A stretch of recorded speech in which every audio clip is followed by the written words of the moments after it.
बिस्मिल्लाहिर्रहमानिर्रहीम। अस्सलाम वालेकुम वरहमतुल्लाहि वबरकातुहू।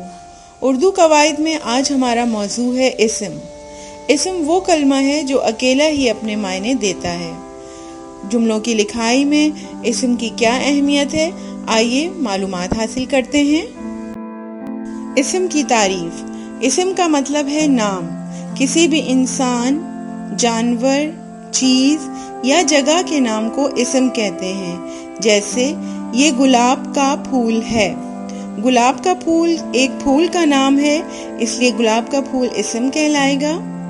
चिड़िया उड़ रही है। चिड़िया एक परिंदे का नाम है, इसलिए चिड़िया इस्म कहलाएगी।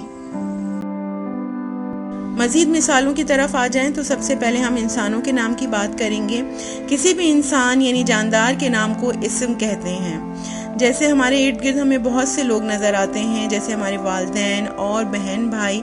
वालिदैन को हम अम्मी अब्बू के नाम से पुकारते हैं और बहन भाई को अगर फ़र्ज़ी नाम दे दें तो अली और सारा के नाम से पुकारा जाता है।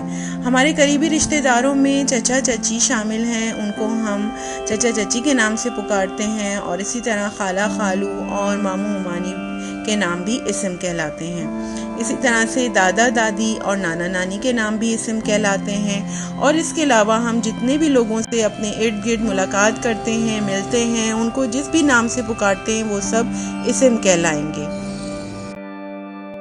जानवरों के नाम की तरफ आ जाएं तो किसी भी जानवर चाहे वो चरिंद हो या परिंद हो, सबके नाम जो हैं वो इस्म कहलाते हैं। आपको यहाँ पे बहुत सारे जानवर नज़र आ रहे हैं। अब जैसे शेर, हाथी, बंदर, ज़राफ़ा, ये सब जानवरों के नाम हैं। हम उनके नाम से उनको पहचानते हैं। इसी तरह कबूतर, चूंटी, हिरन, सांप, बत्तख, ये जितने भी नाम हैं, इन नामों की वजह से हम इन जानवरों को पहचानते हैं।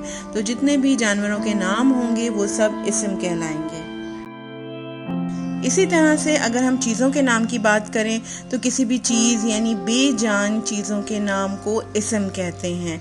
हमारे इर्द गिर्द हमें बहुत सारी ऐसी चीज़ें नज़र आती हैं जिन्हें हम इस्तेमाल करते हैं और वो बेजान होती हैं।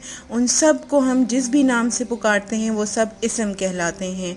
जैसे सेब, पेंसिल, कंघी, गाड़ी, बस्ता, कुर्सी, खिड़की, साइकिल, जूते, प्लेट, कपड़े, गेंद। आपने देखा, इन सब चीज़ों को हम इनके नाम से पहचानते हैं।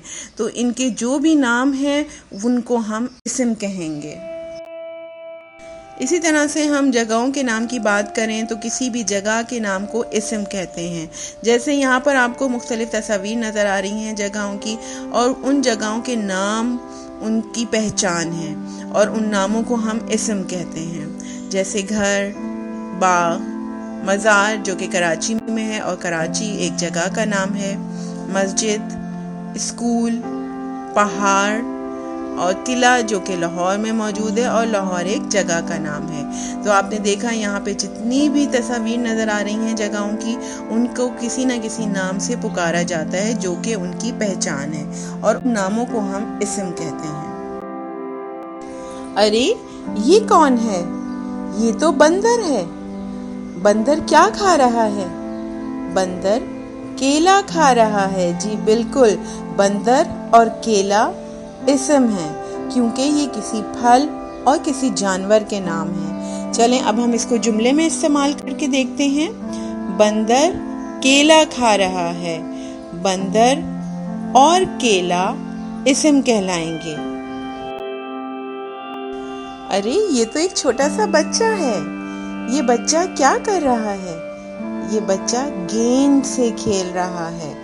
तो इसमें बच्चा और गेंद इस्म है क्योंकि ये एक इंसान और एक किसी चीज का नाम है। तो आइए अब इसको जुमले में इस्तेमाल करके देखते हैं।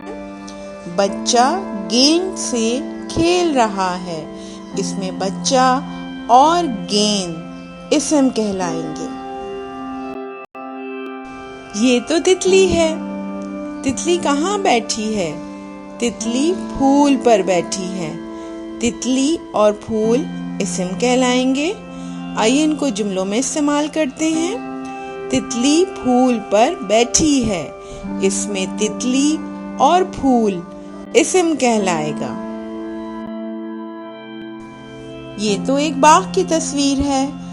बाग में कौन है? बाग में एक बच्ची है। बच्ची को हम एक फर्जी नाम दे देते हैं निदा का।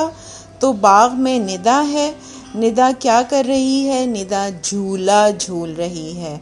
तो इसमें कौन कौन से इस्म हैं? निदा, बाग और झूला। इसमें 3 इस्म हैं। चलें इसको जुमले में इस्तेमाल करते हैं। निदा बाग में झूला झूल रही है। निदा, बाग और झूला इस्म कहलाएंगे। मुझे उम्मीद है कि आपको मुख्तलिफ मिसालों के ज़रिए इस्म की पहचान हो गई होगी। अब जांच की तरफ आते हैं। सरगर्मी नंबर 1 में हिदायत दी गई है कि दिए गए इस्म पढ़िए और दुरुस्त कॉलम में तहरीर कीजिए। ऊपर आपको मुख्तलिफ नाम नज़र आ रहे हैं। आप उन नामों को पढ़िए और इस्म पहचान कर दुरुस्त कॉलम में तहरीर कीजिए। आपकी रहनुमाई के लिए यहाँ पर एक मिसाल दे दी गई है। उसी तरह से आप दूसरे इस्म पहचान कर नीचे तहरीर कर सकते हैं। इसी तरह सरगर्मी नंबर 2 में हिदायत दी गई है, तस्वीर में मौजूद मंजर देखिए और इस्म तलाश करके कॉपी में कॉलम बनाइए और उसमें इस्म तहरीर कीजिए। आपको इसमें तस्वीर में बहुत सारे इस्म नज़र आ रहे हैं, उनकी निशानदही कीजिए और कॉपी में इसी तरह का कॉलम बनाकर उसको कॉपी में तहरीर कीजिए। सरगर्मी नंबर 3 में हिदायत दी गई है, तस्वीर की मदद से मुनासिब इस्म अल्फाज का इस्तेमाल करते हुए जुमले मुकम्मल कीजिए। यहाँ पर आपको 6 जुमले दिए गए हैं और उनमें आपको मुनासिब इस्म का इस्तेमाल करते हुए जुमले मुकम्मल करने हैं। उन इस्म की तस्वीर दी गई हैं। आप उन तस्वीर की मदद से इस्म को पहचानिए और खाली जगह में इस्म तहरीर कीजिए। सरगर्मी नंबर 4 में हिदायत के मुताबिक इबारत बस्ता पढ़िए और इस्म अल्फाज की निशानदही करके कॉपी में तहरीर कीजिए। इनमें से कोई भी 3 इस्म अल्फाज के जुमले भी तहरीर कीजिए। यहाँ पर आपको इबारत दी गई है, उस इबारत को पढ़िए और उसमें इस्म अल्फाज की निशानदही करके उनको ख़त कशीद कीजिए और उनमें से किसी 3 अल्फाज को जुमलों में इस्तेमाल कीजिए। मैं इबारत पढ़ के सुना देती हूँ। मैं एक बस्ता हूँ, बच्चे मेरे अंदर कॉपी, पेंसिल और किताबें रखते हैं। जब निदा स्कूल जाती है तो मैं उसके साथ होता हूँ। जमात में मुझे और भी दोस्त मिल जाते हैं। हम सब मिलकर बच्चों की चीज़ों का ख्याल रखते हैं। आपने इबारत सुनी। अब इस इबारत में इस्म अल्फाज की निशानदही करके उनको ख़त कशीद कीजिए और उनमें से किसी 3 के जुमले तहरीर कीजिए। मुझे उम्मीद है आपको मुख्तलिफ सरगर्मियों और मुख्तलिफ मिसालों के ज़रिए इस्म की पहचान हो गई होगी। अगले सबक के लिए मुझे इजाज़त दीजिए। अल्लाह हाफिज़।